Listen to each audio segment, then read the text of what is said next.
என்ன நாக்குங்க ஸ்ரேயஸ் ஐயர் கிட்ட இருந்து. என் லைஃப்ல இந்த மாதிரி ஒரு ரன் சேஸ் வந்து செமிஃபைனல் வந்து பார்த்தா கலக்கிட்டாருங்க ஸ்ரேயஸ் ஐயர். அது ஒரு கேப்டனா இருந்து ஒரு பேட்ஸ்மேனா இருந்து இன்னும் 5 விக்கெட் போன நிலைமையில அது எப்படிப்பட்ட ஒரு டீமுக்கு எதிர்க்க எப்படிப்பட்ட பவுலர்ஸ்க்கு எதிர்க்க கலக்கிட்டாருங்க. பட் அவர் இந்தியன் டீமோட 18 ஸ்குவாட்ல கூட அவர் எடுக்கல.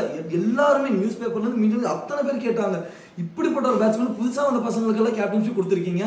லாஸ்ட் சீசனுமே கேகே ரெட்டு போய் இவரு தான் கப் வாங்கி கொடுத்தாரு. அவரை இதுலயும் வெளியிலையும் விட்டாங்க. எவ்வளவு பாலிடிக்ஸை மீறி அவர் வந்து நான் ஆடி காட்டுறேன்னா அவர் ஒரு கேம் மேல ஃபுல் நம்பிக்கை வச்சு அவர் இல்லைன்னா இன்னைக்கு பஞ்சாப் கிங்ஸே இல்லைங்க. அதாவது நல்லா தீவிர விராட் கோலியோட கண்ணிங்க. எப்படியாவது மும்பையை வந்து ஃபைனல் வர வைக்கணும், அவங்களை அடிச்சோண்டான்னு சொல்லி ஆர்சிபி சொல்லணுங்கிற அளவுக்கு நான் ஆசையில் இருந்தேன். பட் அதுல ஆனால் இது வரைக்கும் ரெட் ஜெர்சி போட்ட எந்த டீம் ஐபிஎல் ஜெயிச்சது இல்லை. இந்த வருஷம் ஒரு தீவிர ஆர்சிபி விராட் கோலி பண்ணாலும் சரி, ஸ்ரேயஸ் ஐயருக்காகவே பஞ்சாப் ஜெயிச்சாலுமே அது சந்தோஷம் தாங்க. கலக்கிட்டாங்க.